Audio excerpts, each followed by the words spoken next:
कहते हैं कि एक औरत के दिल में इतनी ममता, इतना प्यार छुपा होता है कि सारी दुनिया भी उसके लिए कम पड़ सकती है। लेकिन ये कैसी औरत थी जिसने पहले तो एक मासूम बच्चे को अगवा करने की सुपारी दी और फिर उसे मार डालने को कहा। आखिर कौन था ये बच्चा और उसकी दहशत भरी आंखें हमें कौन सा सच कहना चाह रही थी? आइए पहले देखते हैं कि इस कहानी की शुरुआत कहां से हुई थी।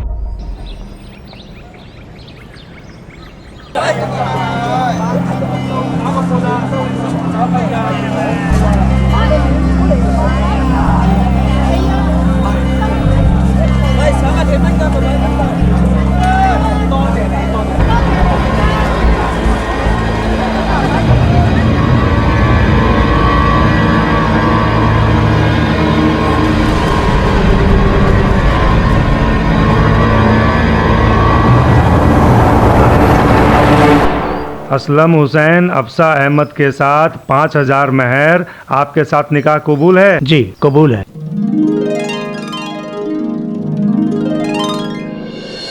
बेटा, हमें बड़ा अफसोस है कि हम अपनी इकलौती बेटी की शादी धूमधाम से ना कर सके। हमें खुद भी इस बात का बहुत अफसोस है कि अफसा से हमारा यह निकाह इतनी सादगी से करना पड़ रहा है। अब आप तो इसकी वजह जानते ही हैं। अगर अचानक हमारी खाला जान का इंतकाल न हुआ होता तो आज बात ही कुछ और होती। बेटा, परवरदिगार की मर्जी के आगे किसकी चलती है, लेकिन बेटा अफसा का ख्याल रखना। जी बिल्कुल।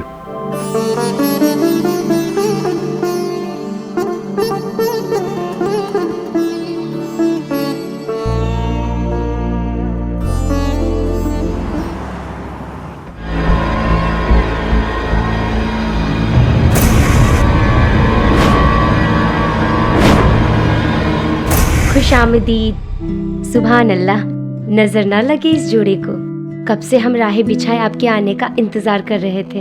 आइए अंदर आइए। चाचा हमारे लिए क्या लाए? आपके लिए हम लाए हैं बहुत ही प्यारी सी दुल्हन चाची। अच्छी लग रही है आपको? हाँ? तो सलाम करिए। अस्सलाम वालेकुम। वालेकुम अस्सलाम। ये हमारे घर के छोटे शहजादे रिजवान। आइए अंदर आइए। आइए, आप पूछें किस क्लास में पढ़ते हैं ये? अच्छा, तो कौन सी क्लास में पढ़ते हैं आप? फर्स्ट। वाह। और ये फर्स्ट लाते हैं फर्स्ट में, है ना? और हर चीज में फर्स्ट है ये, शरारत में भी, है ना? ये हमारे मरहूम शौहर हैं। कश्मीर में टेररिस्ट के साथ हुई मुठभेड़ में ये शहीद हो गए। आई एम सो सॉरी भाभी। हम मुआफी चाहते हैं। खाला जान के गुजर जाने के गम में हम आपके निकाह में शरीक न हो सके, मगर एक बात का बहुत यकीन है हमें, अब आप आ गई हैं तो एक एक करके हम सारे गम भूल जाएंगे।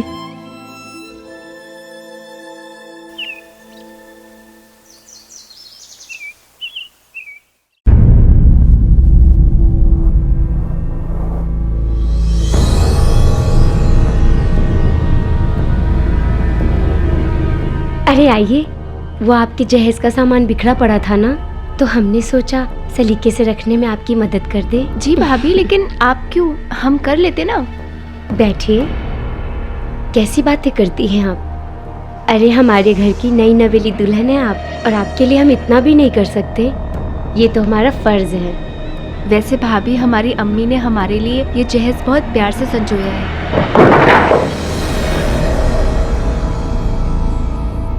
आई एम सॉरी भाभी।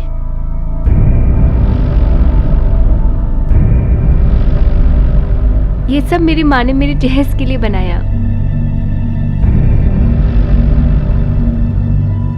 बहुत कीमती होंगे ये सब। जी भाभी। बहुत ही खूबसूरत है। वैसे उन्होंने आपके लिए भी एक तोहफा भेजा है। हाँ? अच्छा, हमारे लिए भी गिफ्ट? जी आपके लिए। हम आपको अभी दिखाते हैं, आपको जरूर पसंद आएगा। ये देखिए, ये आपके लिए भेजी है। आपको साड़ी पसंद आई?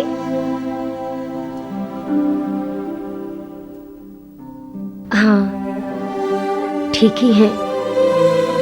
बेवा औरतों को सफेद और हल्के रंग ही दिए जाते हैं, मगर हकीकत एक और बात है कि हमारे खानदान में ऐसा कोई रिवाज नहीं है। भाभी, आप हमारे कोई भी सूट या फिर साड़ी ले सकती है, आपको जो पसंद है। ये देखिए, ये भी आपको अच्छी लगेगी। हाँ, ये बहुत प्यारी है। सच कहे तो हमें ऐसा लगता है जैसे हमारी और आपकी खूब निभेगी। जी बिल्कुल।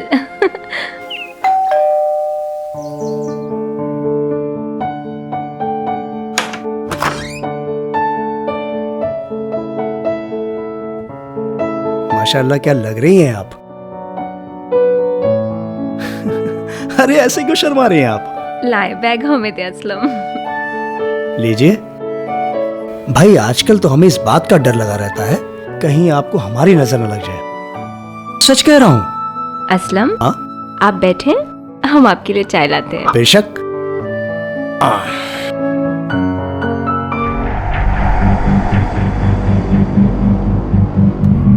वो हमारी आदत है ना, आप नहीं थी तो चाय हम ही बनाया करते थे असलम मियाँ के लिए। हम देकर आते हैं, वो बहुत थक गए होंगे।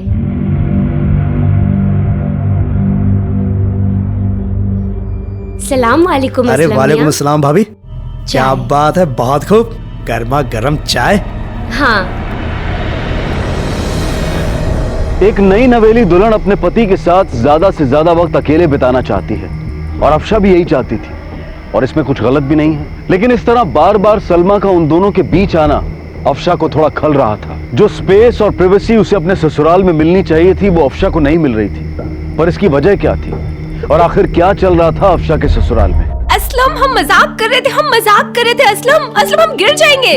आप तब तक नहीं गिरेंगी जब तक आप हमारी बाहों में। अच्छा हाँ। और अगर गिर गए तो? आप गिर गई तो हम भी आपके साथ गिर जाएंगे। अब जा कहाँ रही हैं आप इधर आए। असलम आप इधर नहीं आए पहले तो फिर लीजिए हम ही आ जाते हैं। असलम असलम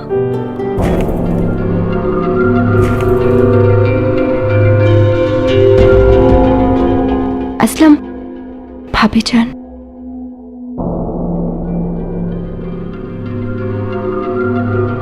असलम जरा इधर आइए।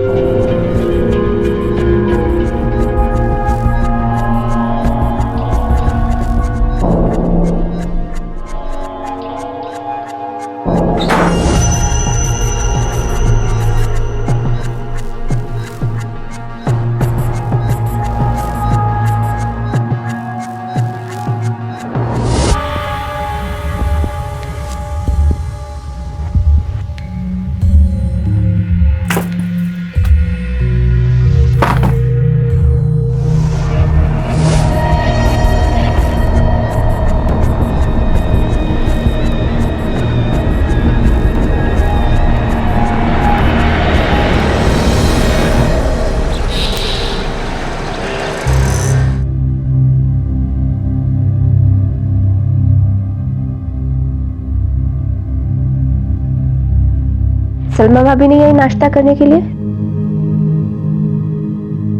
अब हमें कैसे पता होगा कि क्यों नहीं हुई? आप ही क्यों नहीं पूछ लेती जाकर? हमने पूछा था पर हमें कोई जवाब नहीं दिया। सुबह से उनका दरवाजा भी बंद है। कोई बात है क्या?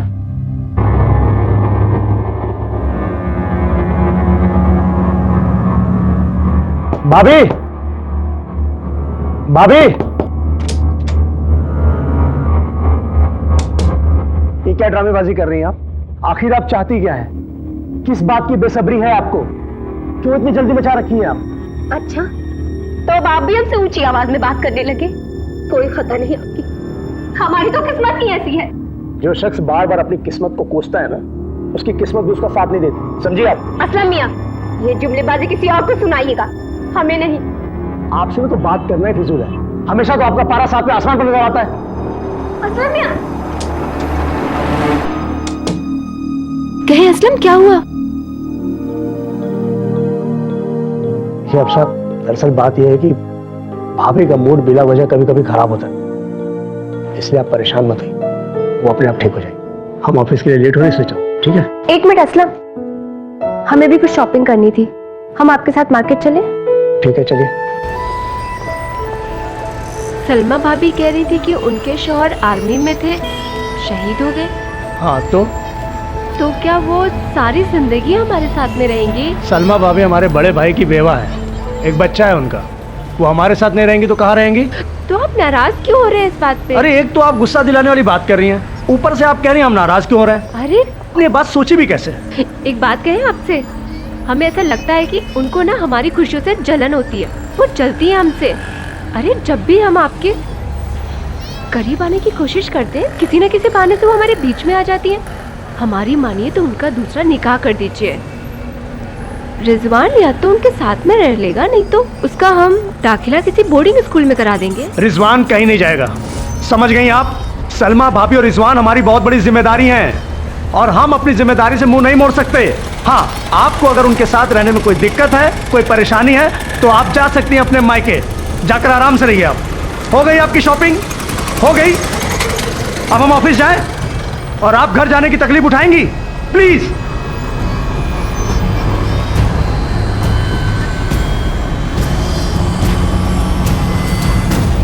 सलमा भाभी का उनके साथ रहना और बार बार उनकी जिंदगी में दखल देना अफशा को बहुत नागवार गुजरने लगा।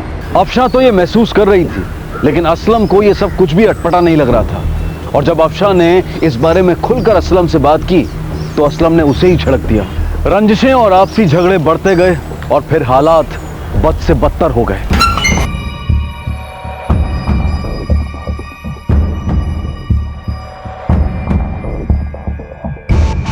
सलमा भाभी और रिजवान हमारी बहुत बड़ी जिम्मेदारी हैं और हम अपनी जिम्मेदारी से मुंह नहीं मोड़ सकते।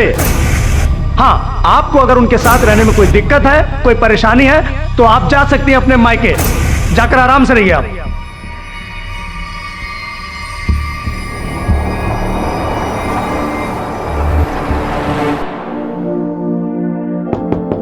भाभी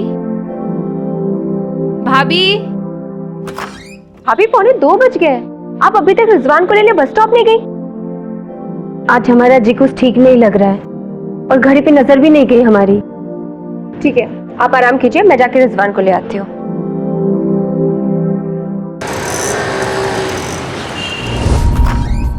भाभी जान, भाभी जान, भाभी जान, भाभी जान, भाभी जान, आप पहले मुझे ये बताइए, रिजवान के स्कूल में आज कोई एक्टिविटी थी? क्या हुआ? भाभी जान, रिजवान हमें बस में नहीं दिखे। ये क्या कह रही हैं आप? हम सच कह रहे हैं भाभी जान, लेकिन ऐसा कैसे हो सकता है? या अल्लाह, हमारे रिजवान कहाँ चले गए? भाभी, अब आप चुप भी करेंगी? आप तो अल्लाह का वास्ता, अरे हम पूरी कोशिश तो कर रहे हैं ना रिजवान का पता लगाने के लिए, जो कुछ भी हो सकता है। कम से कम रोना धोना तो बंद करिए आप।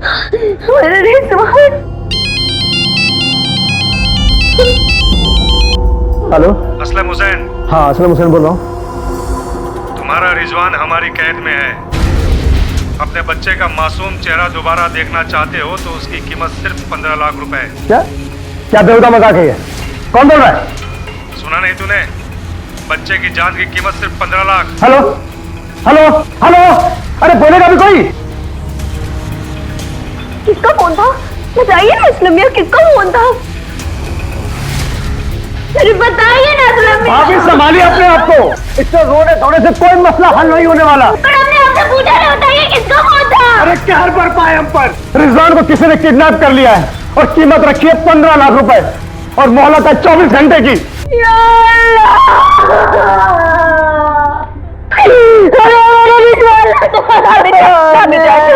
सब ठीक हो जाएगा, संभालिए अपने आप को, सब ठीक हो जाएगा। आप जाइए जाकर पुलिस स्टेशन में रिपोर्ट लिखाइए। पागल हो गई आप? हाँ? हमारे बच्चे की जान लेना चाहती है? अगर हम लोग पुलिस में रिपोर्ट करेंगे तो वो लोग हमारे बच्चे की जान ले लेंगे। नहीं, कोई रिपोर्ट नहीं करेगा, पुलिस ने कह दिया ना, कोई रिपोर्ट नहीं करेगा। हम हमारे बच्चे को खोना नहीं चाहते। आप किसी भी तरीके से रुपए का इंतजाम कीजिए, हमारे बच्चे को हमें ला दीजिए, हमारा बच्चा हमें दे दो। नहीं, हम अपने बच्चे को नहीं खोना चाहते। लेकिन भाभी हम इतने रुपए कहाँ से लेकर आएंगे? कहीं से भी इंतजाम कीजिए, लेकिन हमें हमारा कहाँ से लेकर आएंगे हम? कर्ज क्या कोई भीख भी नहीं देगा हमें? 15 लाख रुपए आप समझ रही हैं? 15 लाख।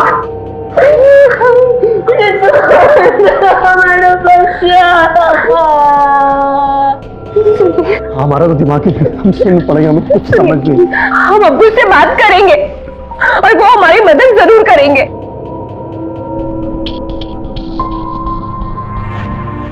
बेटा, बहुत दुख हुआ रिजवान के बारे में सुनकर। यहाँ बढ़ते हुए जुर्म, ये इंसान की पैसों के लिए हवस, बेटा सब कयामत की निशानियां हैं। असलम मियां, ये लीजिए 15 लाख, ये रुपए लेके जाइए और रिजवान को सही सलामत लेके आइए। लीजिए बेटा। ले लीजिए असलम। अबू, हम बिल्कुल भी नहीं समझ पा रहे कि हम आपका इतना बड़ा एहसान कैसे उतार पाएंगे। अब सब बातें छोड़िए, आप पैसे लीजिए और जाके रिजवान को लेके आइए।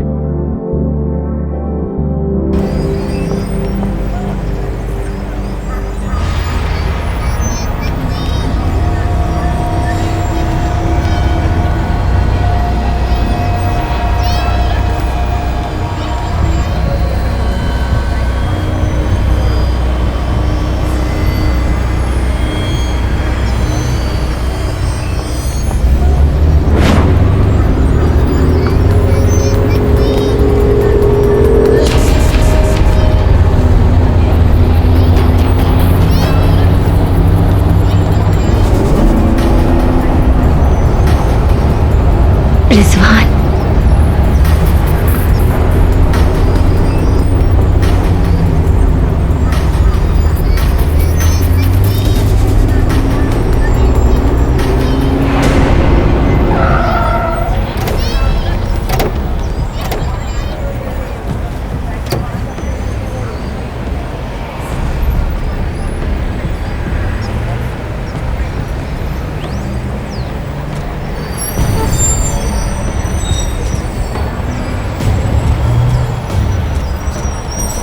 जहाँ हो वहीं रुक जाओ। पैसा लाया? रिजवान कहाँ है? बैग दे। पहले रिजवान को।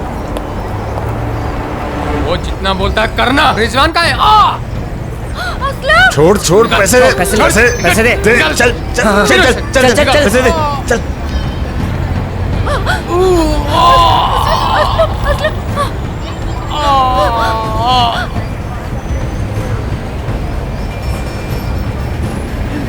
रिजवान,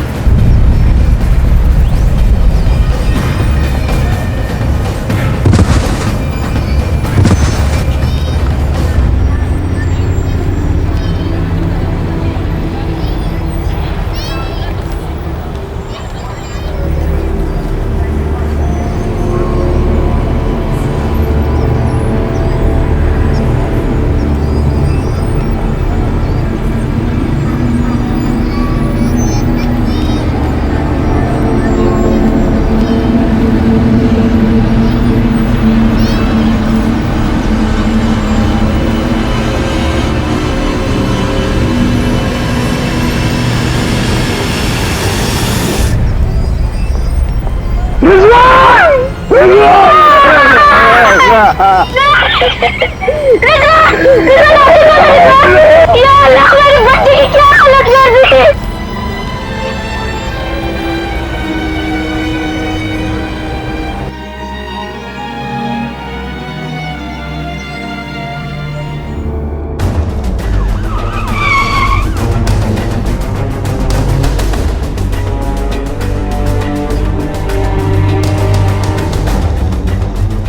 बच्चे को क्यों छीन लिया? असलम हुसैन, असलम हुसैन, हमें इस केस के सिलसिले में तुमसे कुछ पूछताछ करनी है। इंस्पेक्टर साहब, हमारे शौहर अभी इस हालत में नहीं है कि आपके किसी भी सवाल का जवाब दे सके। मेहरबानी करके आप लोग बाद में तशरीफ लाए। ठीक है, चलो।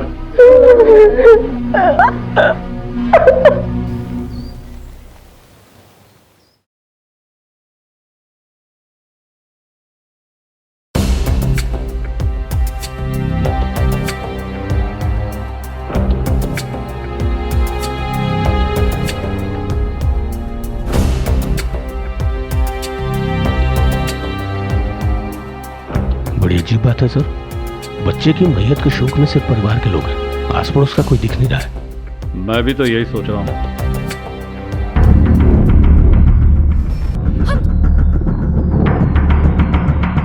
यूसुफ साहब, मैं समझ सकता हूं इस वक्त आप पर क्या गुजर रही है, लेकिन कातिल और किडनैपर को पकड़ने के लिए हमें इन्वेस्टिगेशन जल्द से जल्द शुरू करनी होगी। जी हाँ, हम समझ सकते हैं। बेटा, पुलिस को कुछ आपसे जरूरी बात करनी है। रिजवान का किडनैप हुआ और तुमने पुलिस को इन्फॉर्म करना जरूरी नहीं समझा? जी, हमें लगा कि अगर हम पुलिस के पास जाएंगे तो वो हमारे रिजवान को नुकसान पहुंचा सकते हैं। हम तो ये समझ रहे थे कि वो पैसे ले लेंगे और हमारे रिजवान को रिहा कर देंगे। अच्छा, तुम काम क्या करते हो? नौकरी करते थे पर छोड़ दिया। एक रेस्टोरेंट देखा है हमने यही मार्केट में, उसी को लीज पर लेने का इरादा रखते हैं। काम तुम्हारे पास है नहीं, रेस्टोरेंट ले रहे हो वो भी लीज पे, लेकिन इतने बड़े घर में रहते हो? जी, भाड़े पर है। सिंह, जीप का नंबर ले लो। सर, मैं तुम्हारी भाभी सलमा से कुछ सवालात करना चाहूंगा।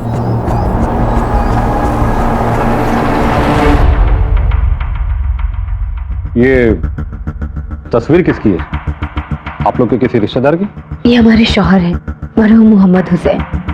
कश्मीर में टेररिस्ट के साथ हुए मुठभेड़ में ये शहीद हो गए। I am sorry.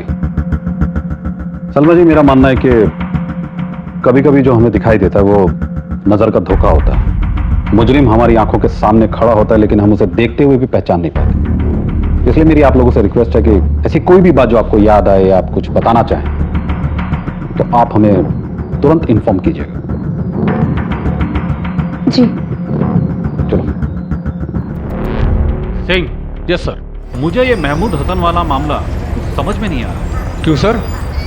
शहीद आर्मी अफसरों को सरकार उनकी बहादुरी के लिए मेडल्स और अवार्ड देती है, जिसे उनकी बीवियां बड़े गर्व से घर में सजा के रखती। लेकिन सलमा के घर में सिवाय इस तस्वीर के हमें ऐसा कुछ मिला नहीं। सर, हो सकता है उसने अलमारी में संभाल के रखा हो। मेडल्स और अवार्ड अलमारी में? नहीं सिंह, मामला कुछ और ही है। तस्वीर में लगा वो चेहरा मुझे कुछ जाना पहचाना था, कहीं तो देखा है मैंने। एक काम करो, असलम के पड़ोसी से मिलकर उसके बारे में पूछताछ करो। अफशा जी, हम आपसे एक बात कहना चाहते हैं। तो कहिए।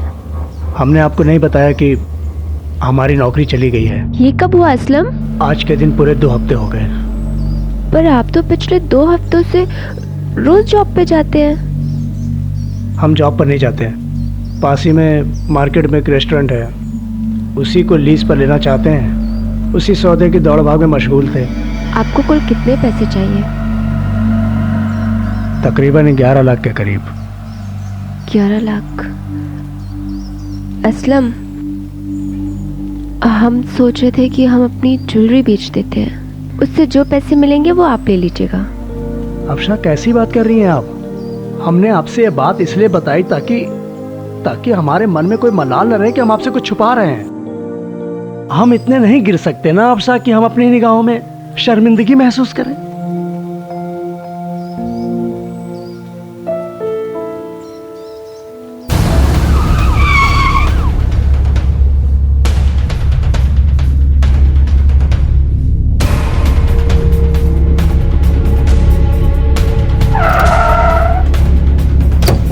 सर, उनके पड़ोसी उनके बारे में कुछ खास नहीं जानते, क्योंकि असलम और उनकी फैमिली 2-3 हफ्ते पहले ही उस मोहल्ले में रहने के लिए आए और आस पड़ोस के लोगों से भी कोई खास जान पहचान नहीं है। जीप का रजिस्ट्रेशन नंबर? सर, वो नंबर गलत निकला।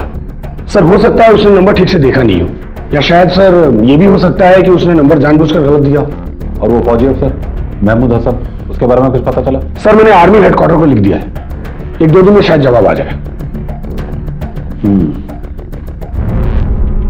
भाभी,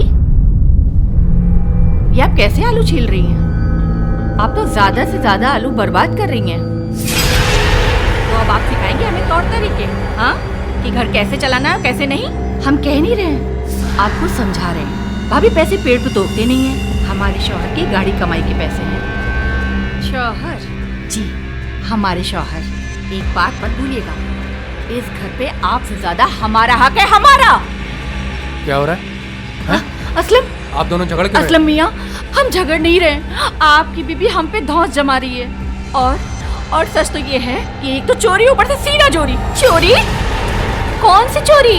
हाँ, चोरी की है आपने, जुल्म किया है हमारे ऊपर, हमारा सुख चैन सब छीन लिया है आपने, हमारी रिजवान की जान ली है आपने, और अब हमारी भी जान लेना चाहती हैं आप। सच यही है कि हमें अपने रास्ते से हटाना चाहती हैं आप। बस करिए आप। सलमा भाभी, आपको जरा भी इल्म है कि आप क्या बोल रही हैं? हम सच कह रहे हैं असलम बाबू, सच कह रहे हैं। इसकी नजरों में हम आपके लिए बोझ हो चुके हैं। असलम, अपने अमीर बाप से रुपया दिलवाना, हमदर्दी जताना, ये सब ढोंगता इनका हमारे लिए। सच तो ये है कि अभी हमारी भी जान लेना चाहती है घुट घुट के हम मर जाए और सब सलमा भाभी आप पागल हो गई हैं और कुछ नहीं है, आप पागल हो गई हैं। बस हुआ। नहीं, हम सच कह रहे हैं, खुदा की वास्ते मेरी बात का यकीन कीजिए, इसी ने हमारे बच्चे की जान ली है, यही है वो जिम्मेदार। आप पागल हो चुकी हैं, पागल। नहीं, हम सच कह रहे हैं। असलम ये हमारी बात सुनिए। सर किडनैपर ने जिस नंबर से असलम हुसैन को फोन किया वो प्रीपेड नंबर है सर, जाली डॉक्यूमेंट पे लिया गया होगा। और सर ये कि मैंने कई बार उस नंबर पे ट्राई किया लेकिन तभी से वो नंबर बंद आ रहा है, लेकिन मैंने भी हिम्मत नहीं आ रही सर, मैंने पता लगा लिया है। उस नंबर से शांति नगर में रहने वाले एक गुंडे को कई बार कॉल किया गया है। गुंडे को? जी सर। क्या नाम है उसका? पांड्या। और पुलिस रिकॉर्ड में पांड्या चक्कू के नाम से मशहूर है। आखिरी वार्निंग दे रहे हैं हम आपको, अगर दोबारा अफसा से कोई बदतमीजी की या इस तरह के घटिया इल्जाम लगाए तो क्या कर लेंगे आप? बताइए ना, क्या कर लेंगे? हम देख रहे हैं, जब से वो औरत आपकी जिंदगी में आई है आपको कोई और दिखती ही नहीं। इतनी फिक्र पड़ी है ना तो जाकर बैठ जाइए उसकी गोद में। अपनी वाहियात बातें अपने पास रखिए। नहीं सुननी आपकी बात? सुननी। हाँ? हाथ छोड़िए हमारा। नहीं छोड़ेंगे। क्या हरकत है ये?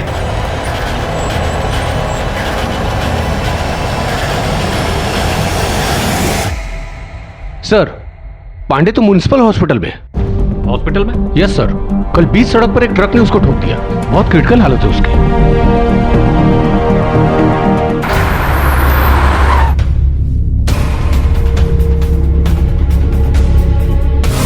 पांड्या को कुछ लोग बेहोश हालत में उठा करके लाए थे, अब तक उसे होश नहीं आया।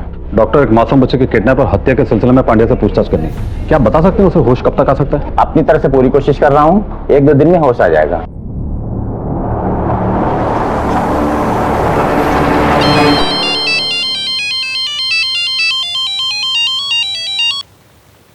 हेलो, असलम हुसैन। जी असलम बात कर रहे हैं। इंस्पेक्टर शुभम बोल रहा हूं। तुम्हारे लिए एक अच्छी खबर है, पुलिस को ऐसा सुराग मिल गया है जिससे रिजवान को किडनैप करने वाले का पता बहुत जल्दी चल जाएगा।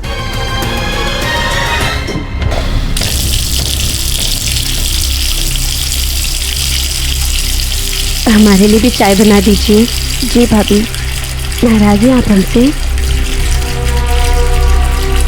हमें माफ कर दीजिए, हम बहुत शर्मिंदा अपने किए हुए गुनाह के लिए। सच कहें तो रिजवान की मौत के बाद हम बहुत कमजोर पड़ गए हैं। जिन बदमाशों ने हमारे मासूम बच्चे का कत्ल किया उसके खिलाफ हमारे मन में इतना गुस्सा भरा है कि अब छोटी छोटी बात भी हमें बिल्कुल बर्दाश्त नहीं होती है। ऐसा लगता है जैसे हमारा कलेजा फटकर बाहर आ जाएगा। हमें बहुत अफसोस है, इस बात के लिए हमें माफ कर दीजिए। नहीं भाभी, हम आपके दुख को समझ सकते हैं। अल्लाह ने अगर आपको जख्म दिया है तो उस जख्म से बाहर भी निकालेगा। आप बस हौसला रखिए। हाँ, आप ठीक कह रही हैं। अब पता नहीं क्यों यहाँ जी नहीं लगता है। सोचते हैं कुछ दिनों के लिए अपने मायके चले जाएं। असलम से कहते हैं वो हमारे मायके हमें छोड़ दे। जी भाभी। असलम, कब तक आ जाएंगे आप? अब सलमा भाभी को घर ड्रॉप करने के लिए जा रहे हैं। अगर घर वालों ने जिद की तो 1 दिन रुक जाएंगे, परसों तो वापस यहाँ आ जाएंगे हम। लेकिन असलम, हमें आपसे कुछ बात करनी है। अरे तो बस हम आ जाएंगे ना परसों, फिर इत्मीनान से बात नहीं नहीं, कुछ अर्जेंट बात करनी है। देखो लेट हो रहा है, हम जा रहे हैं और उन्हें छोड़कर आ जाएंगे। ठीक है, तब बात करते हैं। अल्लाह, असलम कहाँ रह गए थे आप? जल्दी चलिए, गाड़ी छूट जाएगी। नहीं छूटेगी, आप चलिए, आप चलिए। सर, हमें असलम की बहुत फिक्र हो रही है। उन्होंने हमसे कहा था कि वो 2-3 दिन में आ जाएंगे। अभी पूरा हफ्ता होने वाला है, ना तो उनका फोन लग रहा है और ना ही वो हमें सामने से फोन कर रहे हैं। आपने अपनी सलमा भाभी को फोन नहीं किया? सर, हमने सलमा भाभी को भी फोन किया था, उनके फोन की बेल बज रही है लेकिन वो हमारा फोन नहीं उठा रही है। ये असलम कहाँ गया होगा? उसका अता पता ठिकाना तो कुछ मालूम होगा आपको? नहीं सर, हमें कुछ नहीं पता। शादी की है आपने उस फैमिली में और उसका अता पता ठिकाना आपको मालूम नहीं है, बड़े ताज्जुब की बात है। अफशा की जान पहचान असलम से इंटरनेट पर हुई थी, फिर निकाह इतनी जल्दबाजी में हुआ कि हम कुछ पूछताछ कर ही नहीं पाए। जैन, क्या खबर? सर, पांड्या को होश आ गया है, उसने अपना बयान दे दिया है। क्या बोला? सर, पांड्या ने बिल्ला नाम के गुंडे के बारे में बताया। बिल्ला ने रिजवान को किडनैप करने का कॉन्ट्रैक्ट लिया था, लेकिन सर हैरानी की बात यह है कि यह कॉन्ट्रैक्ट देने वाली एक औरत थी। हाँ डैडी। पंड्या ने बिल्ला का पता ठिकाना कुछ बताया? सर पंड्या ने बताया कि बिल्ला एक मैकेनिक है, लेकिन थोड़ा याश टाइप का आदमी है। या तो गैरेज में मिलेगा या फिर किसी तवायफ के कोटे पर। इंस्पेक्टर साहब, ये सब माजरा क्या है? आप परेशान मत होइए, अब कड़ी से कड़ी मिलती जा रही है। बहुत ही जल्द इस ड्रामे का पर्दा खुलने वाला है।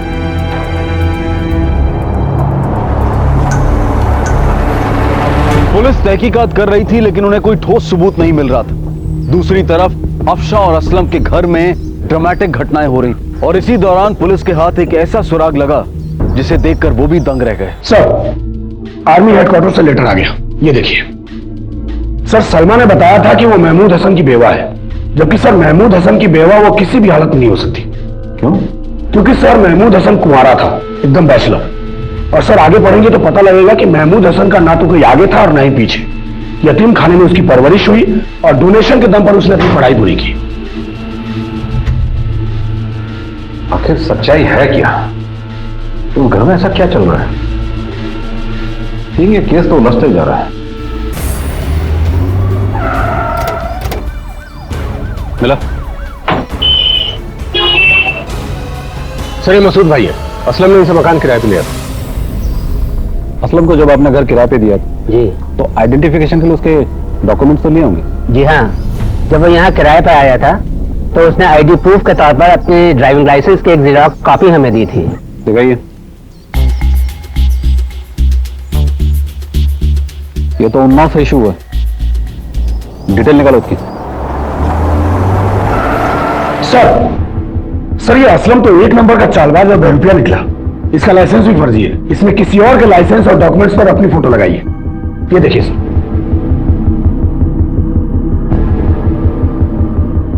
तो इस असली असलम से मैं फौरन मिल रहा हूं। Right sir. चलो।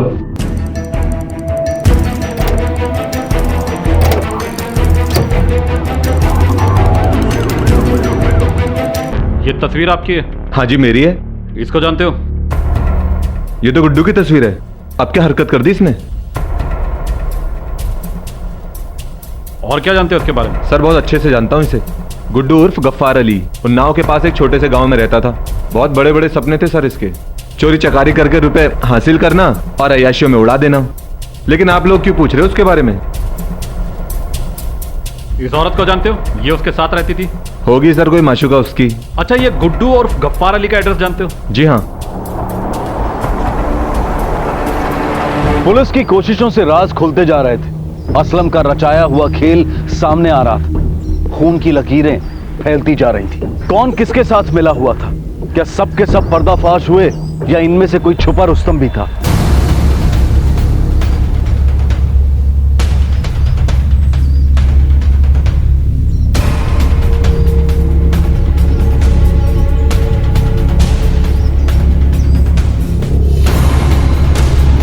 बड़े मियां। जी कहिए। गुड्डू उर्फ गफ्फार अली आप लोगों का बेटा? मेरा बेटा था, मगर अब हमारे लिए वो मर चुका है। रुकिए बड़े मियां, पुलिस को गुड्डू की तलाश है। वो आपके लिए मर गया ये कहकर आप उसे कानून की गिरफ्त से बचा नहीं सकते। बचा रहे हैं? कौन बचा रहा है उसे? अगर वो कानून की नजरों से बच भी गया तो अल्लाह उसे सजा देगा। अल्लाह।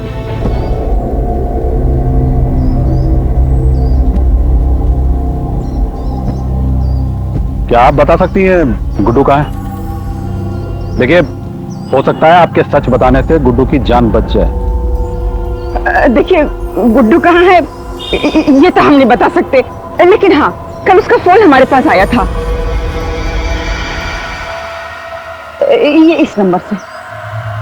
इस नंबर को नोट करो और फोन को ट्रैक पे डालो। हेलो, किस लड़की को पहचानती हैं? अरे ये करम जली नाश पीटी, ये तो सलमा है, इसीलिए हमारे बेटे को फंसाया है। दोनों साथी भागे थे। कीड़े पड़े डाइन के नाश पीटी खत्म हो जाए, गारत हो जाए। हमारे बेटे को हमसे अलग कर दिया है। हेलो, क्या? ठीक है, चलो।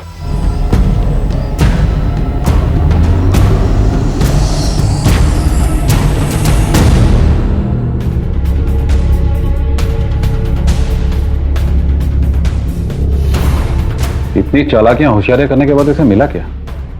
सिर्फ दर्दनाक मौत। चलो चलकर सीसीटीवी फुटेज देखते हैं। सर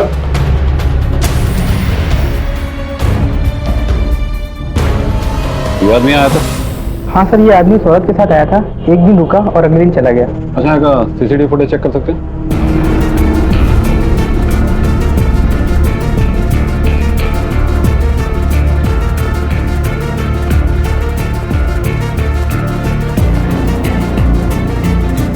नेक्स्ट डे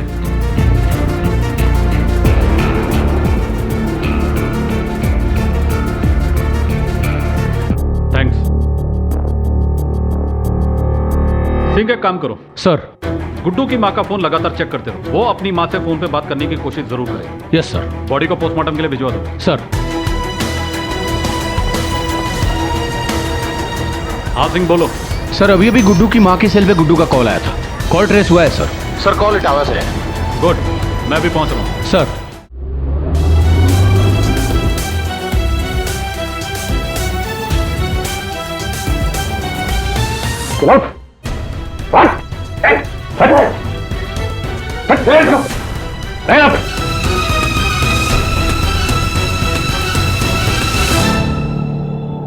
प्लान हमारा नहीं था साहब, सलमा का था।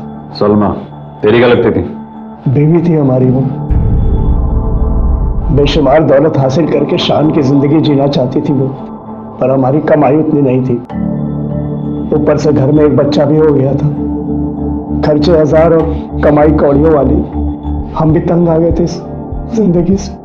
तभी सलमा ने कहा कि हमारे पास एक प्लान है इस पत्थर जिंदगी से बाहर निकलने का, कि इंटरनेट के जरिए बड़े घर की लड़कियों को अपने इश्क के जाल में फंसाना, उनसे निकाह करना और महीने 2 महीने के भीतर लाखों रुपए और जेवर लेकर फरार हो जाना।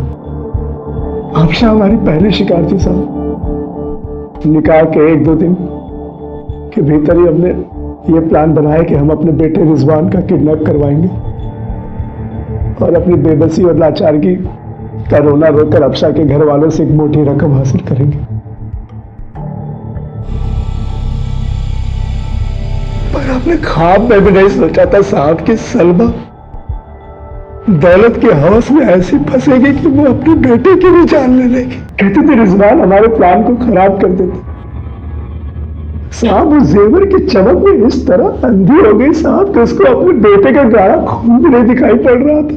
साहब हमसे बर्दाश्त नहीं हुआ, हमने साहब उसको मार डाला। इंतकाम था हमारा साहब।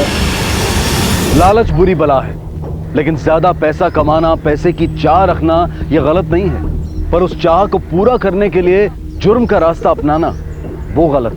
सलमा मर चुकी थी, उसका पति सलाखों के पीछे पहुंच चुका था और उनकी वजह से एक मासूम बच्चे की जान चली गई और एक जवान लड़की और उसके परिवार की खुशियां तबाह हो गई। लेकिन अफशा और उसके परिवार वालों को इंटरनेट द्वारा की गई दोस्ती और प्यार को शादी जैसे रिश्ते की ओर ले जाने से पहले अच्छी तरह से जांच पड़ताल कर लेनी चाहिए थी। इंटरनेट ने हमारे जीवन को आसान बना दिया है। कुछ ही पलों में किसी भी क्षेत्र से संबंधित जानकारी इंटरनेट पर हमें बड़ी आसानी से मिल जाती है। लेकिन जब बात अपनों की हो, हमारे रिश्तों की हो, तो इंटरनेट को मात्र एक जरिया ही समझो और कोई भी फैसला लेने से पहले सिर्फ अपने दिल का ही नहीं बल्कि दिमाग का भी इस्तेमाल करें।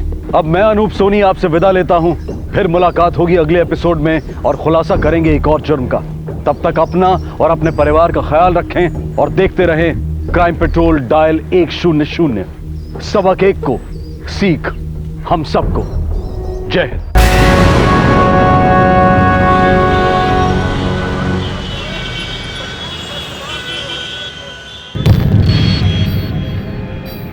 मुझे अपने बेटे कृष्णा के खिलाफ रिपोर्ट लिखवानी। क्या कहना चाहती है अब अपने बेटे के बारे में? कृष्णा ने हमारे नाक में दम कर रखा है, वरना हमारा परिवार बहुत ही खुशहाल था। अरे ये क्या है? माँ देखो कृष्णा चीटिंग कर रहा है। अरे मैंने कब चीटिंग की? झूठ बोलेगा ना तो मुंह तोड़ दूंगी तेरा। मम्मी देखो क्या बोल रही है। पापा आ गए तुम। हमारी 2 दुनिया थी, एक इनके आने के पहले और एक इनके आने के बाद। अदब, लिहाज, तहजीब। फिर आया वो मनुष्य दिन जब कृष्णा ने मास्टर जी मास्टर जी कृष्णा कहाँ है? उसे हमारे हवाले कर दो। क्या किया कृष्णा ने? उसके रहते मोहल्ले की लड़कियां सुरक्षित नहीं है मास्टर जी। अरे मास्टर जी, आपका बेटा तो सारे लोक लाज को पानी में घोल के पी गया। लेकिन ऐसा किया क्या है हमारे कृष्णा ने? लो क्या किया, ये देखिए ना, पम्मी को आपके बेटे ने कुरियर से भेजा दिया। आप भी देखिए ना मास्टर जी, देखिए आप दोनों देखिए।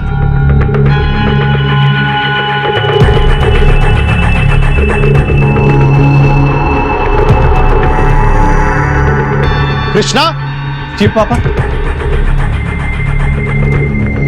तू क्या मेरी नाक कटाने के लिए पैदा हुआ है?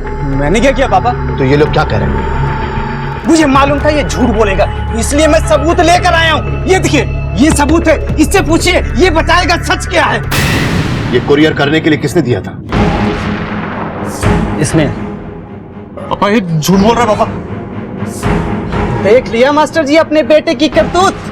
अरे आप अपने बेटे को नहीं सुधार सकते तो हमारे बच्चों को कहां से सुधारोगे? देखा भाइयों लोग, देखा? यही सिखाया था मैंने तुझे, यही संस्कार दिए थे। इन्होंने कृष्णा को घर से निकाल दिया। कृष्णा अपने पापा के साथ साथ हम सबसे भी नफरत करने लगा। उसे लगा कि हमने उसकी मदद नहीं की, लेकिन हम करते तो भी क्या करते। रमेश ने अपने बेटे को उसके किए का दंड दिया, लेकिन ऐसा दंड देते वक्त रमेश शायद ये भूल गया था कि दंड का उद्देश्य इंसान को सुधारना, उसे उसकी गलतियों का एहसास कराना होता है। क्या ऐसी सजा के बाद कृष्णा सुधर जाएगा, या फिर यह अपमान और तिरस्कार उसे अपराध की ओर मोड़ देगा? क्या ऐसा दंड देने से पहले रमेश ने सोचा था इस घटना का कृष्णा पर क्या असर होगा? ये तो आने वाला वक्त ही बताएगा। कुछ दिनों बाद कृष्णा के धमकी भरे ईमेल आने लगे।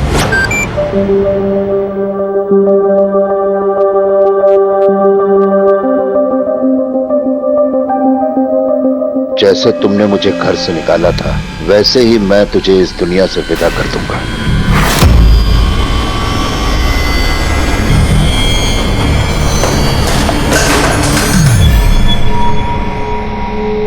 ये लैपटॉप क्यों फेंक दिया आपने? फिर से तुम्हारे कपूर का धमकी भरा ईमेल आया है। कुछ तो समाचार है। क्या लिखा है उसने? सब ठीक तो है ना? वो मुझे धमकी दे रहा है और तुम खुश हो रही हो? क्रिमिनल बन गया है तुम्हारा बेटा। एक बार हाथ आ जाए, हड्डी पसली तोड़ के उसके हाथ पर रख दूंगा। लेकिन आप ये कैसे कह सकती हैं कि वो सारे ईमेल कृष्णा ने भेजे हैं? सर, कृष्णा नफरत में पागल हो गया था। उसको रिश्ते ना थे, किसी का भी लिहाज नहीं रहा था। यहाँ तक कि उसने अपनी बहन पल्लवी को भी नहीं छोड़ा था। कृष्णा की इस हरकत की वजह से लोग इन पर ताना कसने लगे और इन्होंने नौकरी से इस्तीफा दे दिया, ये कहकर कि जो अपनी औलाद नहीं संभाल पाया वो दूसरों की औलाद को क्या शिक्षा देगा। इंस्पेक्टर साहब, मैं आपके आगे हाथ जोड़ती हूँ, कृष्णा को पकड़ लीजिए। ये जरूरी नहीं है कि आप जिससे प्यार करें वो भी आपसे प्यार करे। ये भी जरूरी नहीं है कि आप जिसे अपना माने वो आपका अपना ही हो। और ये भी जरूरी नहीं है कि रिश्तों की जिस चार दीवारी में आज आप सुरक्षित हैं उसमें कल भी सुरक्षित रहेंगे। कभी कभी हम अपनी सोच में इस कदर उलझ जाते हैं कि हम अपनों के जज्बात की परवाह नहीं करते, चीजों को फॉर ग्रांटेड लेने लगते हैं। ये भूल जाते हैं कि रिश्ते हमारी ताकत हैं, हमारी जागीर नहीं। ऐसे में हमारी सोच जब अपनों की जिंदगी उलझाने लगती है तो कहीं ना कहीं विश्वास का कोई धागा चटक जाता है और इसके अंजाम कई बार बहुत भयानक और अविश्वसनीय होते हैं। सब मेरी बीवी और बच्चा मिसिंग है सर। मुझसे कह के गई थी कि मायके जा रही है, पर लौटी नहीं। मैंने कई बार इसका फोन ट्राई किया पर फोन बंद आ रहा है सर। अपने ससुराल वालों से कंफर्म किया? वो एक्चुअली सर, हमने भागकर शादी की थी उसके परिवार की मर्जी के खिलाफ, इसलिए वो लोग मुझसे बात नहीं करते। पर सर, मुझे पूरा यकीन है कि इन सब के पीछे उसके बाप का हाथ है। उसका बाप नहीं सर, जल्लाद है। पानी नाक से ऊपर जा रहा है। सुनिए, रहने भी दीजिए ना। आज तक आपको जो भी कुछ करना था ना, अब सब कर चुके। घर से निकाल दिया, बेदखल कर दिया, यहाँ तक कि उसके कपड़े और फोटो भी जला दिए। सब कुछ तो छीन लिया आपने उससे। माँ बाप, घर परिवार, सुख चैन, सब कुछ। धमकी ही सही, लेकिन कुछ तो नाता जोड़ के रखा है उसने हमसे। अरे पुत्र मोह में गांधारी बन गई हो तुम। एक शिक्षक का बेटा अपराधी बन गया है और तुम उसी की तरफदारी कर रही हो। आज तक मुझ पर लांछन लगाने के सिवा आपने कुछ किया है? पता नहीं किस हालत में होगा हमारा बच्चा।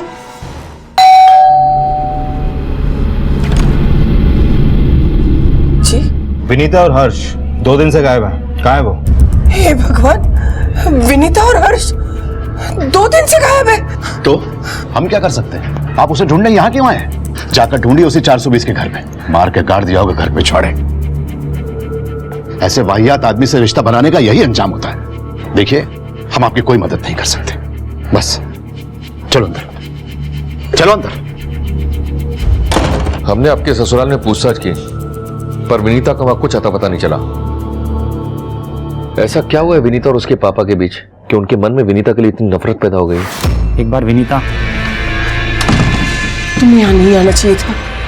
तुम्हारे पापा ने देख लिया ना, बहुत मुश्किल हो जाएगी। मुश्किल होती है तो हो जाए माँ, मुझे फर्क नहीं पड़ता।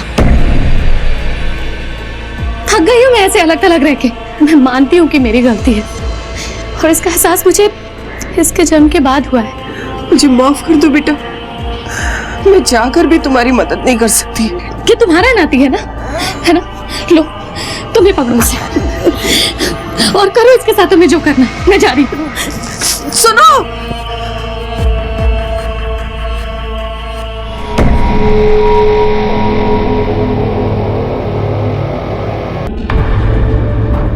वनिता, हर्ष कहाँ है? वो हर्ष को मैं माँ के पास छोड़कर आई हूँ। तुम्हारा दिमाग खराब है क्या? मेरे मासूम से बच्चे को जल्लाद के पास छोड़ के आई हो? विनीता, तुम अपने टूटे रिश्ते को जोड़ने के लिए मेरे बच्चे की बलि नहीं चढ़ा सकती। रजनीश, पापा इतने भी बुरे नहीं है। हम श्योर अपने नाती को देखेंगे तो उनका दिल जरूर पसीजेगा। यार तुम समझते क्यों नहीं हो? अरे जो इंसान अपने बेटे को घर से निकाल सकता है वो अपने नाती को छोड़ेगा? तुम कुछ भी बोल रहे हो रजनीश। तुम चलो मेरे साथ। रजनीश मेरी बात, मेरे साथ चलो। रजनीश, हर्ष, मेरा बच्चा देख, ये है तेरा बाप। अरे मासूम से बच्चे को मरने के लिए बाहर छोड़ दिया।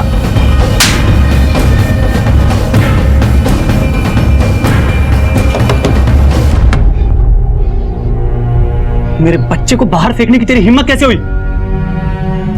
सड़क के पिल्लों के लिए हमारे घर में कोई जगह नहीं है। देखा देखा तूने, ये है तेरा बाप। अगर आइंदा मेरे बच्चे के साथ ऐसा सलूक किया ना तो पूरे परिवार को पेट्रोल छिड़क के जला दूंगा। और जिस दिन तू मेरे हाथ चढ़ गया ना, उस दिन अपनी जान से जाएगा। दोबारा यहां दिखाई दिया तो टांगे तोड़ के हाथ में दे दूंगा। अब आप ही बताइए सर, जो इंसान एक मासूम बच्चे को भरी दोपहर में मरने के लिए बाहर छोड़ सकता है, वो जल्लाद नहीं तो और क्या है? अक्सर लोगों को कहते सुना है कि मूल से सूत प्यारा, यानी कि किसी भी माता पिता को अपनी औलाद से ज्यादा अपने पोते पोतियां और अपने नाते नातिन प्यारे होते हैं। लेकिन ये रमेश को क्या हो गया था? बच्चे से कैसा गुस्सा, कैसी रंजिश? क्या वो अपनी जिद, अपनी सोच का गुलाम इस कदर बन गया था कि सही और गलत का फर्क भूल गया था? ऐसा क्या हुआ है विनीता और उसके पापा के बीच कि उनके मन में विनीता के लिए इतनी नफरत पैदा हो गई? अगर तुम मेरे फैसले का सम्मान नहीं कर सकती तो दोबारा इस घर में आने की जरूरत नहीं है।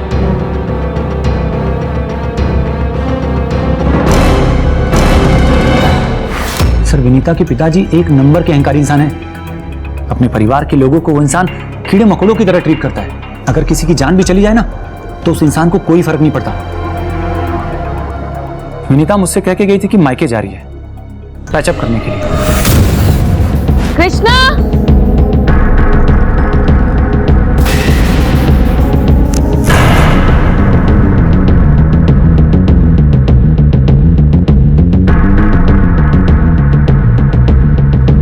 विनीता दी, पल्लवी तुम? एक्चुअली हर्ष के पैदा होने के बाद उसके परिवार के लिए उसके मन में सहानुभूति बढ़ गई थी। वो उनसे सुलह करना चाहती थी।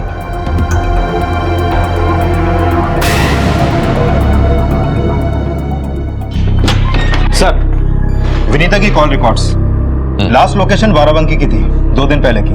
लेकिन रजनीश तो कह रहा था कि विनीता मायके गई है, फिर उसका फोन बाराबंकी में क्या कर रहा है?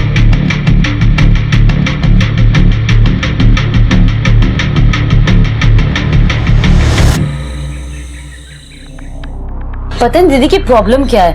पहले जिसके लिए घर से भागी थी, आज उसी को छोड़कर चली गई। अरे बाबा, वो क्या कर रही हैं ये उनकी प्रॉब्लम है, हमें क्या लेना देना। बस कहीं तुम अपनी दीदी से ज्यादा इंस्पायर्ड ना हो जाना। बस बकवास करा लो तुमसे, अब ये खुद लगाओ। अरे सुनो तो, देखा, और बैठो दिन भर कंप्यूटर पे। पहले का ही सॉफ्टवेयर प्रोग्रामिंग छोड़ के कोई और जॉब देख लो। अरे मैडम, आप ही कोई ऐसी जॉब बताइए ना जो हम आपके कोने में बैठे बैठे कर लें। देखो, अब ज्यादा मनाने की कोशिश मत करो, छोड़ो मेरा हाथ। फोन आ गया तुम्हारा?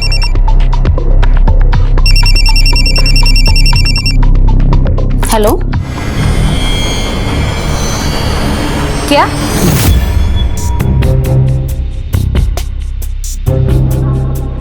पल्लवी कहाँ है? वो डॉक्टर साहब से बात करने गई है, पापा को लेकर परेशान थी ना। हमारे सभी बच्चे अपने पापा से कितना प्यार करते हैं। अगर ये भी हमारे सभी बच्चों से इतना ही प्यार करते ना तो ये सब नहीं होता। हमारा परिवार कितना खुशहाल होता। मम्मी डॉक्टर साहब आ गए। देखिए, ये बहुत खुशी की बात है कि इतने बड़े मैसिव अटैक से वो बच गए हैं। लेकिन एक बात बताइए, उन्होंने लो बीपी की दवा क्यों दी जबकि उनको हाई बीपी है?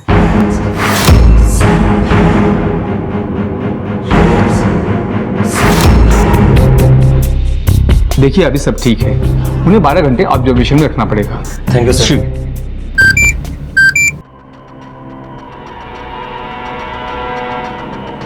क्या हुआ? मेरे भाई ने क्या मैसेज भेजा है? मेरे पापा से ज्यादा चिपकने की जरूरत नहीं है, वरना तुम्हें हॉस्पिटल नहीं मौगरूम नसीब होगा। क्या है तेरा परिवार? अगर शादी से पहले मालूम होता ना कि तेरा परिवार नहीं पागल खाना है तो कम से कम तुमसे शादी नहीं करता मैं। प्लीज ऐसा मत कहिए, कृष्णा की तरफ से मैं आपसे माफी मांगती हूँ। ये कृष्णा भी है ना, किसी को भी चैन से जीने नहीं देगा। कृष्णा! कृष्णा! कृष्णा! माँ, ये क्या कर रही हो? ये कृष्णा नहीं है माँ, चलो उधर चल के बैठो। आई एम सॉरी, चलिए प्लीज।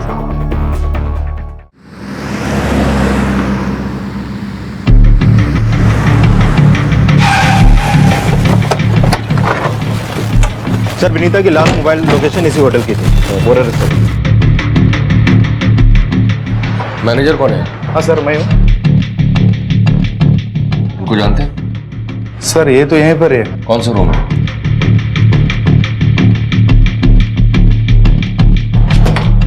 दरवाजा खुला हुआ है, अंदर जाकर चेक करो।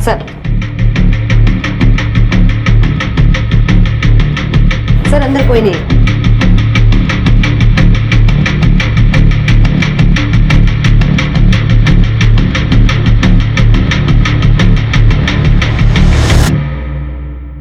सर, ये देखिए।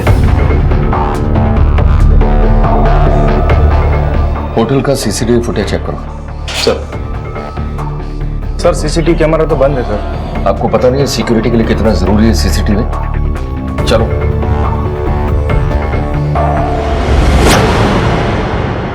ये तो कृष्णा है सर, ये लड़का एक नंबर का आवारा है। इसकी बुरी हरकतों की वजह से इसे घर से भी निकाल दिया था, पर इसकी फोटो लेकर विनीता बाराबंकी क्यों जाई? वही तो हम आपसे जानना चाहते हैं।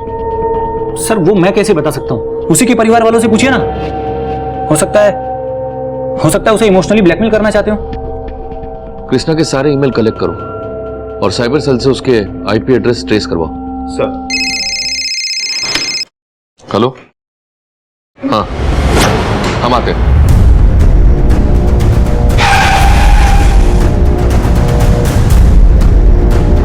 आइए सर। सर, यहाँ पे लाश है सर।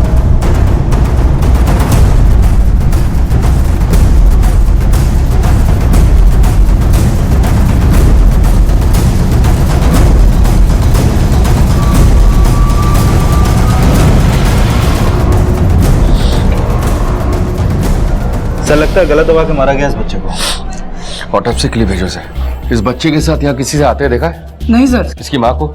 नहीं सर।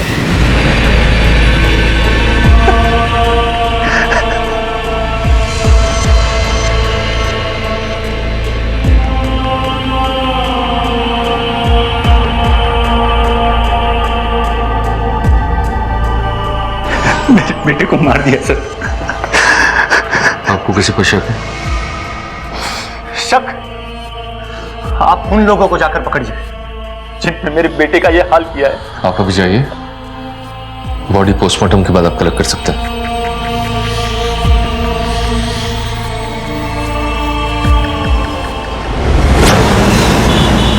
गुप्ता, ये आदमी ठीक नहीं लग रहा। जब देखो अपने ससुराल वाले को ब्लेम करता है। इसकी जन्मपत्री निकलवा। सर इस फैमिली में कुछ तो प्रॉब्लम है। बिल्कुल। पहले बेटी घर से भाग गई, उसके बाद बेटे को घर से बाहर निकाल दिया, उसके बाद बेटा घर वालों को धमकी देता है, फिर बच्चा और माँ गायब हो जाते हैं। बच्चे की लाश मिलती है, लेकिन बच्चे की माँ भी गायब है। सर इस रमेश के अचानक हार्ट अटैक आने की वजह यही तो नहीं?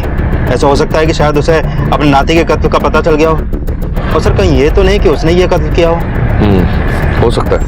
जो ये बोल रहा है इंस्पेक्टर, आप उसी से जाकर पूछिए ना। बिजनेस डूब गया उसका, सर से छत छिलने वाली है उसकी। विनीता मेरे साथ सिर्फ इसलिए सुलह करना चाहती है ताकि वो हमारे घर में रह सके। दो बच्चों को घर से निकालने के बाद आपको क्या लग रहा है? क्या आप मसीहा हैं? इंस्पेक्टर मैं मसीहा तो नहीं हूं, लेकिन रजनीश की तरह गिरा हुआ इंसान भी नहीं हूं। उसने उन दोनों के लिए बहुत बड़ा इंश्योरेंस करवाया। पैसों के लिए वो कुछ भी कर सकता। पापा आप ज्यादा स्ट्रेस मत लीजिए, डिस्चार्ज मिल गया, घर चल के आराम कीजिए।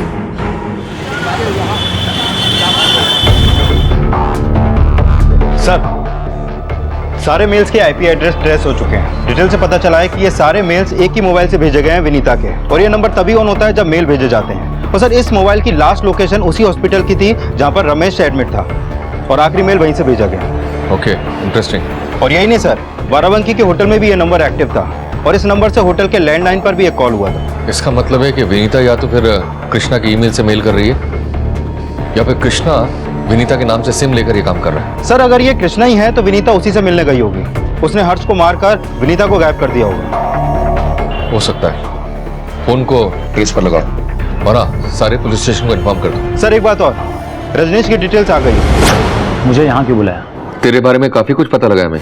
हाँ साहब, उनके घर से चीजें टूटने फूटने की बहुत आवाज आती थी, और कई बार तो उसने विनीता को बाहर से रोते हुए भी देखा है। एक बात नहीं सुननी मुझे तो। विनीता मेरी बात सुनो। बहुत बड़ी गलती कर दी मैंने तुमसे शादी करके। अच्छा होता तुम उसी के साथ रहते, कम से कम तुम्हें सबक तो मिलता। ठीक है, जाओ जहाँ जाना है। हर घर में झगड़े होते हैं। हम मानता हूँ कि आजकल हमारे घर में थोड़े ज्यादा हो रहे थे, क्योंकि विनीता फिर से अपने घर में घुसने लगी थी। उसे लगता था कि उसका परिवार उसकी गलती से टूटा है और वही उसे जोड़ेगी। कौन सी गलती? बताया तो था आपको कि हमने भाग कर शादी की थी उसके परिवार की मर्जी के खिलाफ। सर इनका बिजनेस में काफी घाटा हो गया था, और शायद कर्जा बढ़ गया होगा। वो रिकवरी वाले रोज आते थे और उनको धमकाते थे। हर बिजनेसमैन की लाइफ में ऐसे दिन आते हैं, फिर चाहे वो रजनीश हो या मुकेश। तेरी बीवी और बच्चे के नाम पे इंश्योरेंस था ना? जी, 1.5 करोड़ का। उसने उन दोनों के लिए बहुत बड़ा इंश्योरेंस करवाया। पैसों के लिए वो कुछ भी कर सकता। ये बुढ़ा जब तक मरेगा नहीं ना, तब तक शांति से नहीं बैठेगा। आपको क्या लगता है हर बाप उसकी तरह गिरा हुआ है? क्यों? वो अपने झूठे गुरूर के लिए कुछ भी करवा सकता है। विनीता कहाँ है? मुझे क्या पता। विनीता अपने नंबर से पूरे परिवार को धमकियां भेज रही है। ये नहीं हो सकता सर, उसके सर तो अपने परिवार को जोड़ने का भूत चढ़ा हुआ था। पर सारे मेल जिस नंबर से भेजे गए वो विनीता के नाम पर है। एक्चुअली क्या है ना सर, कि विनीता के घर के सारे मेंबर्स के नंबर उसी के नाम पे रजिस्टर्ड हैं। ये इन्फॉर्मेशन वेरीफाई करो। सर वो किसी के साथ आपके रहने की बात कर रही थी। मुझे क्या पता, ऐसे बीवियां ऐसी बकवास करती हैं। अगर मैं कहूँ कि विनीता का किसी के साथ चक्कर था, तो क्या आप उसे बकवास समझेंगे? नहीं ना। खैर, अगर आपकी पूछताछ पूरी हो चुकी हो तो मैं जा सकता हूँ। पर शहर के बाहर मत जाना। थैंक्स। सर काली सीमेंट से पुती सफेदी है ये, जितना साफ खुद को दिखा रहा उतना है नहीं। इस पर नजर रखो। सर कब तक चलेगा ये? इतने कठोर दिल के हो गए कि आपको अपनी नाती की मौत भी तोड़ ना पाई। अपने बच्चों के बारे में तुम्हें बहुत फिक्र है, लेकिन उनके बाप के दिल पे क्या गुजरती है तुम जरा भी समझती हो?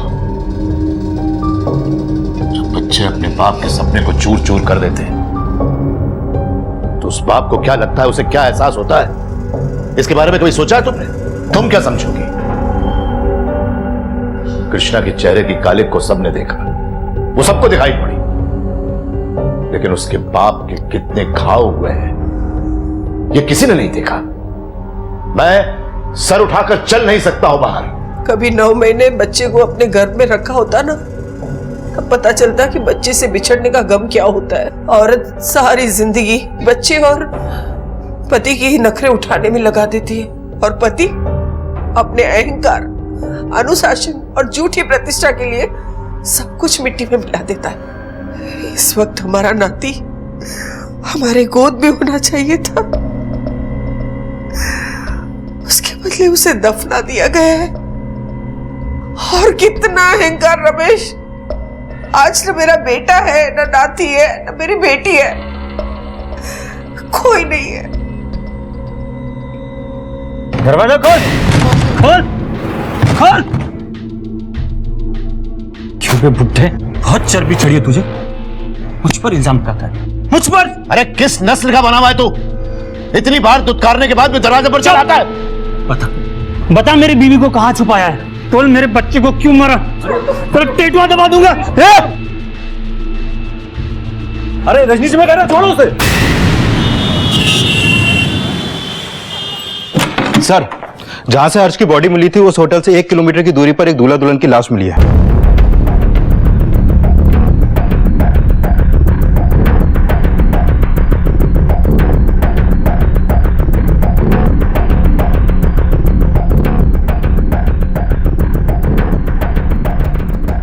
दोनों बॉडी को पोस्टमार्टम के लिए भेजो और विनीता की फैमिली को इन्फॉर्म करो। सर। विनीता दी!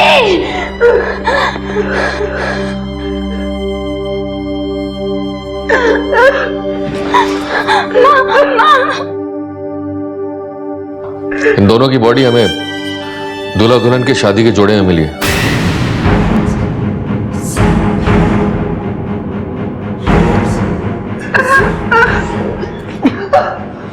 इसे कोई पहचानता है?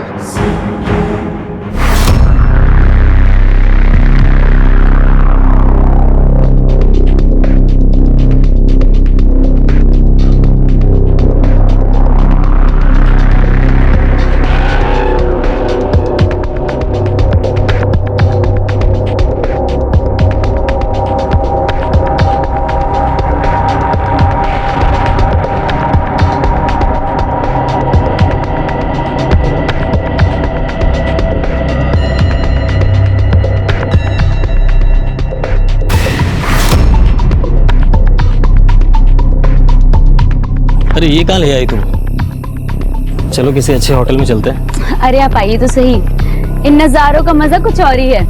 आगे आइए, कहीं मुझसे डर तो नहीं? अरे नहीं नहीं, बिल्कुल नहीं। मैं आपको मारूंगी नहीं, घबराइए मत। चलिए आइए। अरे ये कहाँ चली गई? मैडम? नहीं सर।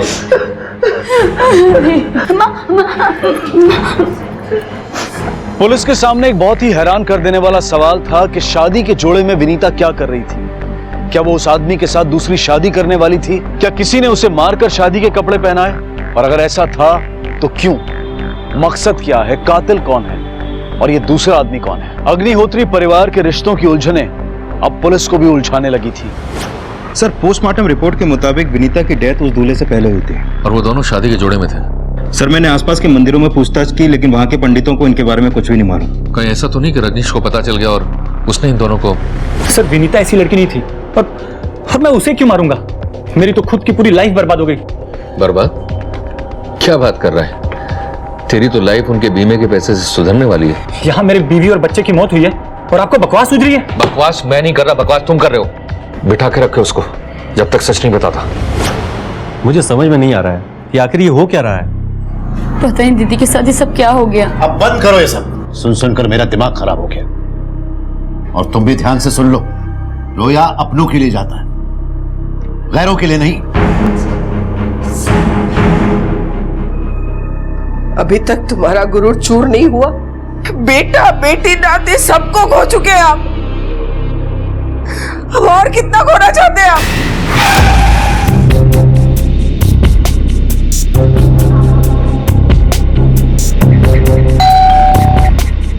मैं देखता हूं।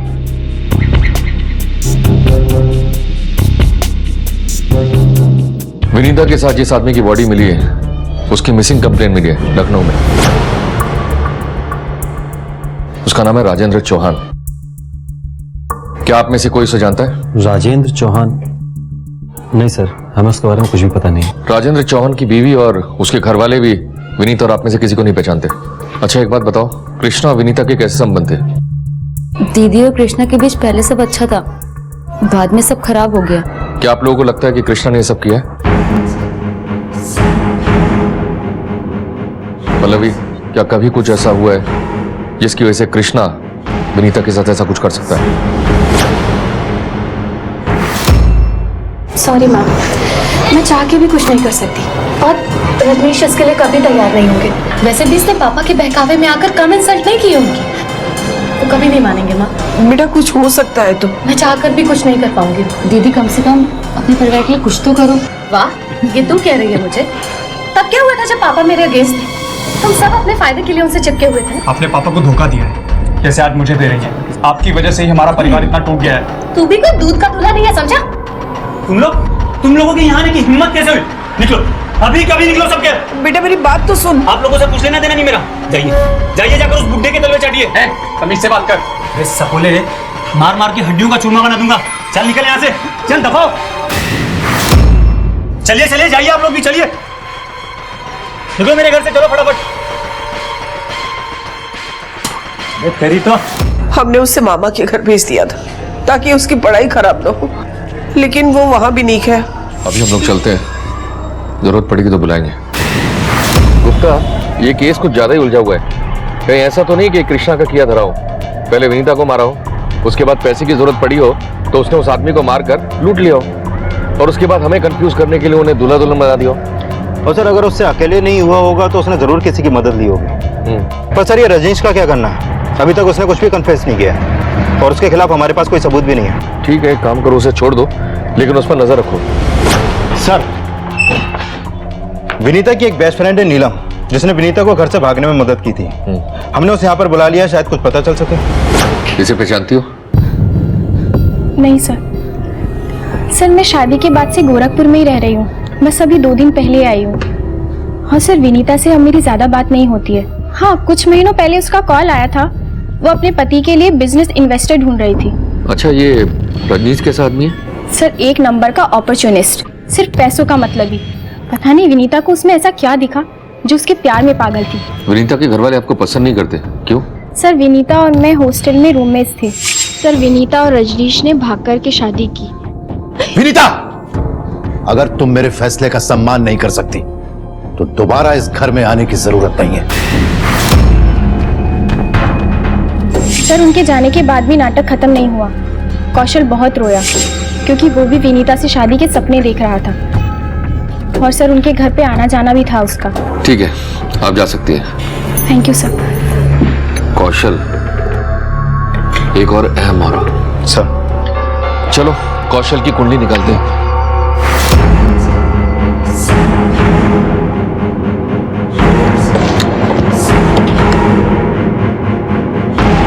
लवी दीदी हमारे कब्जे में है, अगर उसके जान की सलामती चाहते हो तो आ जाओ। Krishna,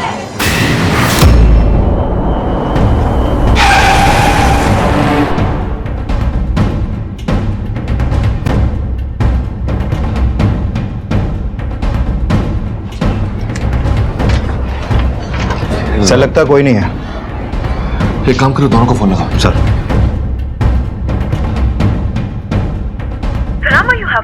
is currently switched off. Sir number switch off है। दोनों का नंबर ट्रैक करो। सर,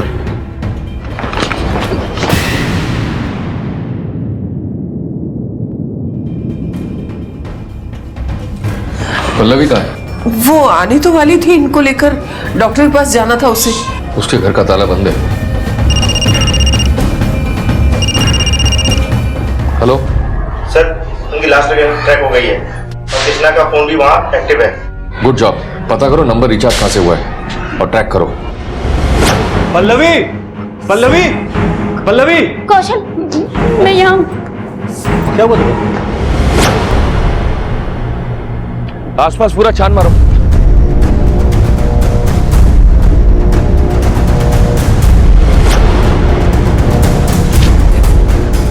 सर, पल्लवी का फोन यहाँ पड़ा है। इसका मतलब है पल्लवी भी यहीं कहीं होनी चाहिए। देखो ना मेरी कृष्णा ने क्या हालत कर दी। कहाँ है कृष्णा?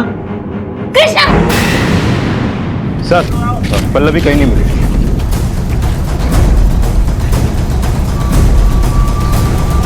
हेलो, इस तरफ है, आओ।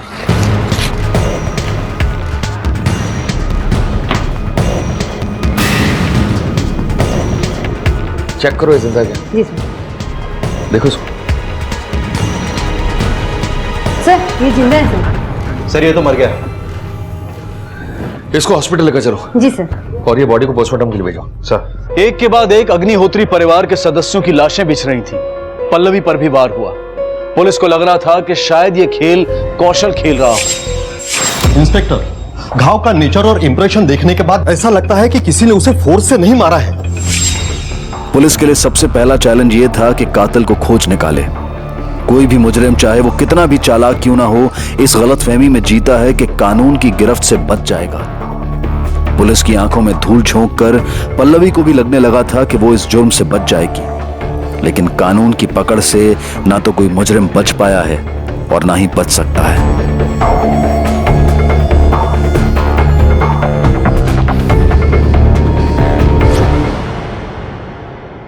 अब चिंता की कोई बात नहीं, आप इन्हें घर ले जा सकते हैं। सर वो कल रात आप टेंशन मत लीजिए, हमें पता है कृष्णा का किया था। आप लोग एक काम कीजिए, इन्हें डिस्चार्ज कराकर सीधा तीनों पुलिस स्टेशन आ जाइए। एक दिन विनीता को अचानक पता चला कि उसके पापा ने उसी की छोटी बहन पल्लवी की शादी उसी के बॉयफ्रेंड रजनीश से तय कर दी है। इस बात को लेकर वो बहुत ही भड़क गई। क्या है ये सब? हाँ, शादी करने का बहुत शौक है तुझे? कौन करके बैठी है? विनीता, क्या बदतमीजी है ये? बदतमीजी मैं कर रही हूँ? हाँ, माँ बाप है आप लोग मेरे। इसकी सगाई करें आप लोग। रजनीश के साथ और मुझसे पूछना भी जरूरी नहीं समझा। ऐसी बात नहीं है बेटा, तेरी कुंडली उसके साथ नहीं मिल रही थी, तू उसके साथ खुश नहीं रहती। पल्लवी की कुंडली उसके साथ मिल रही थी, इसलिए मैंने उसकी सगाई उसके साथ करवा दी। वाह, आपकी खुशी, पल्लवी की खुशी, सबका खुश रहना जरूरी है और मेरी खुशी का क्या? तू उसके साथ खुश नहीं रहती, रजनीश भी यही चाहता है। रजनीश ये चाहता है?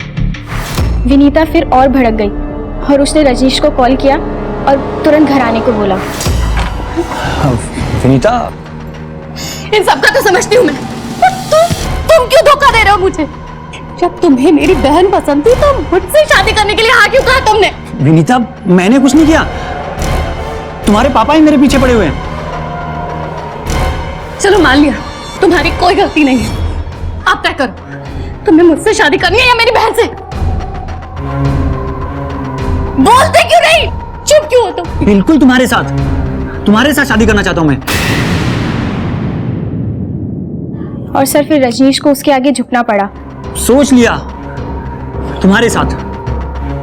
तो बस चलो फिर, चलो। विनीता, अगर तुम मेरे फैसले का सम्मान नहीं कर सकती तो दोबारा इस घर में आने की जरूरत नहीं है। तो इस घटना ने मास्टर जी के घर में जहर घोल दिया होगा, और ये सिर्फ शादी करके भागकर जाने वाला मामला नहीं है। सर उनके जाने के बाद भी नाटक खत्म नहीं हुआ। कौशल ने विनीता की बहन पल्लवी से शादी कर ली। ठीक है, आप जा सकती हैं। Thank you sir.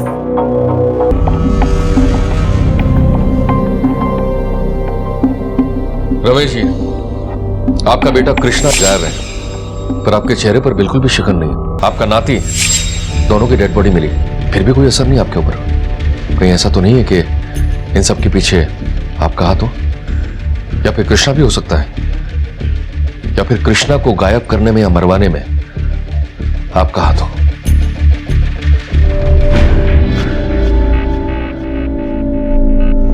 गीता जी, आप तो अपने बेटे से बहुत प्यार करती थी ना, फिर ऐसा क्या हुआ बाप बेटे के बीच में कि बेटे ने बाप को धमकी भरे ईमेल भेजना शुरू कर दिए? कहीं ऐसा तो नहीं है कि आपने अपने पति का साथ देकर कृष्णा को मरवा दिया? रजनीश, सुना है तुम्हारी और कृष्णा की ज्यादा बनती नहीं थी, और एक बार हाथापाई में उसने तुम्हारे चेहरे पर थूक भी दिया था। शायद ये बहुत बड़ा कारण हो सकता है तुम उसे मारने का। पल्लवी जी, अब आप खुद बोलेंगी या फिर मैं बुलवाऊं? बकवास है ये सब। कातिल ने फिर तुम पर इतनी मेहरबानी क्यों की? बाकी लोगों तो बड़ा टॉर्चर करके मारा है। हमने अपने सोर्सेज से पता किया कि कृष्णा का सिम तुमने ही रिचार्ज करवाया था। हमने जानबूझकर उस सिम को 0 बैलेंस करवाया था और नेटवर्क को इन्फॉर्म किया था कि जैसे ही सिम रिचार्ज हो हमें बताए। पता, रजनीश मुझे पसंद था, लेकिन दी ने अपने प्यार के जाल में फंसा के मुझसे छीन लिया। पर मेरे दिल में वही बसा था। दी के हॉस्टल जाने के बाद पापा ने मुझसे पूछा रजनीश से शादी करने के लिए, और मैंने खुशी खुशी हाँ कर दी। पापा ने मेरी खुशी के लिए बिना किसी को बताए मेरी उससे एंगेजमेंट करा दी। लेकिन दी को पता चल गया। अब मुझे रजनीश को फिर से पाना था और मेरे और रजनीश के बीच में सिर्फ 3 लोग थे। फिर मैंने कृष्णा के मेल से पापा को धमकी भरे ईमेल भेजना शुरू कर दिए। मुझे पता चला कि दी घर में वापस घुसने की कोशिश कर रही है। फिर मैंने कृष्णा के फोन से मैसेज किया और दी को 12 बंकी बुलाया। कौशल को क्यों मारा?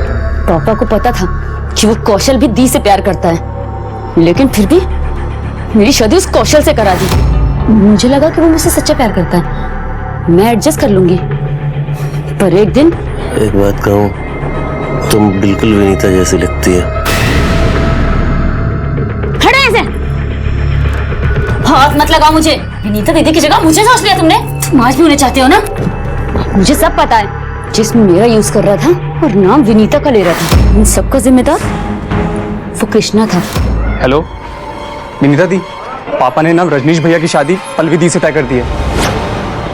अरे क्योंकि आपकी और उनकी कुंडली मैच नहीं हुई ना, आप बस जल्दी से यहाँ जाओ। फिर मैंने कृष्णा से बदला लेने की ठान ली और उस कोरियर वाले से मिलकर एक प्लान बनाया। पर मुझे ये पता नहीं था कि पापा उसे घर से बाहर निकाल देंगे। कृष्णा के नाम का इतना इस्तेमाल किया, आखिर है कहाँ वो? कृष्णा ने एक दिन मुझे फोन करके खंडर में बुलाया था। तुमने मेरे साथ ऐसा क्यों किया?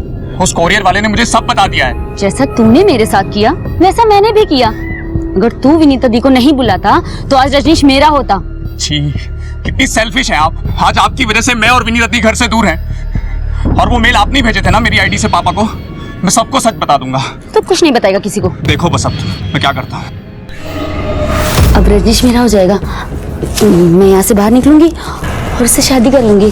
तुम्हारे गले में इस जन्म में तो मंगलसूत्र का पता नहीं, पर हाँ फांसी का फंदा या फिर उम्र कैद की बेड़ी जरूर लगेगी। विनीता अपनी खुशियों के लिए पल्लवी की खुशियों का गला घोटती रही। पल्लवी के मन में निराशा का अंधकार गहराता रहा और किसी ने कभी उसकी परवाह नहीं की।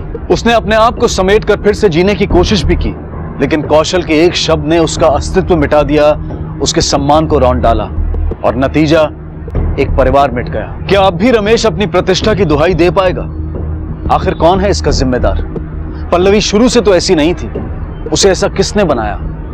ये सोचने और ध्यान देने वाली बात है। अब मैं अनूप सोनी आपसे विदा लेता हूं, फिर मुलाकात होगी अगले एपिसोड में जुर्म की एक और कहानी के साथ। तब तक अपना और अपने परिवार का ख्याल रखें और देखते रहें क्राइम पेट्रोल डायल 100। सबक एक को, सीख हम सबको। जय हिंद। इस तरह के और भी एपिसोड देखने के लिए हमारे चैनल को सब्सक्राइब करें और बेल आइकन दबाना ना भूलें।